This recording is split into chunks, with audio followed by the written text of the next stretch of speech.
Hi everyone, Eric from Traders Helping Traders here with your market update for the softs. Cocoa responded nicely to trendline support last week, or it actually formed new trendline support. The support actually came off of this region through here, which is around the 1700 area, where prices bounced a little bit higher before encountering the resistance back at 1800, 1810, where you can see we had a couple hits back here, and Friday's session was rather indecisive, not really giving us much one way or the other. Fundamentally speaking, cocoa should be heading higher.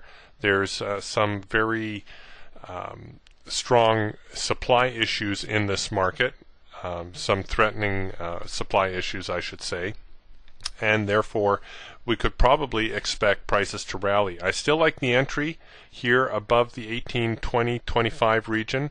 I'm placing my entry at 1827. I'm going to cover the trade just below this support area that you see through here, which has a fair amount of activity to it, and it's also very close to Friday's closing price at 1793. So we're going to buy 1827, cover the trade at 1793. Reasonable trade for cocoa at $380. Our first profit target is in the 1950 area, which is a long-term area of resistance. So good little turnaround if that works for us. Turning to coffee, it looks as though coffee might be making another run lower. The market pounded away at support associated with this big move down here at the 111.40, 111.50 line. It hit here once, twice, three, four times before the weekend. So 4 out of our 5 days last week saw support form at around 111.50.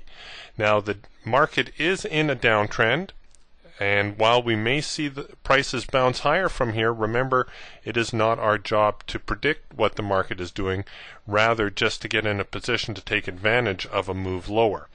I'm not going to play this one too tight. I'm going to give coffee a little bit of room, and I'm probably going to reserve my entry until we get down here to the 110.35 region. What I'm afraid of is a little bit of a break just through the support at 111.50, only to see the market reverse and head higher. I'd rather give up a little bit on this market in hopes of hanging in for the longer term. Exit stops are going to go at 112.35, which is kind of scattered through here. We did see some activity around there, and it kind of falls in between Friday's open and close. I've really got to stretch the profit target, though, all the way down here to 104.35. Let me scroll this back, and you'll see what we're up against.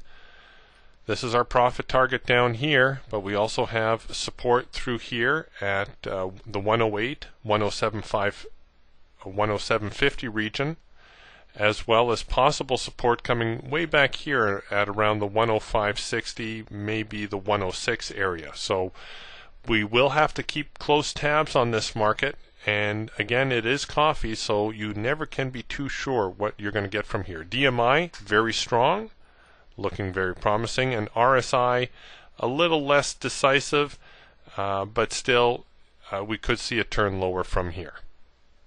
The only other soft market to comment on this week is our lumber trade, which we are currently short in. Lumber made a very nice move to the downside on Friday. I was starting to get a little bit concerned about this trade, but it came through, and currently our stops are above Friday's high, and you can see the resistance associated with that. Don't be shy about making those stops a little bit tighter, though. We have got about $800 in accumulated profit, and that's certainly nothing to sneeze at, so don't be shy about making your stops tighter. First notice date is coming up around the middle of March, so we will have to either roll into the next contract or exit.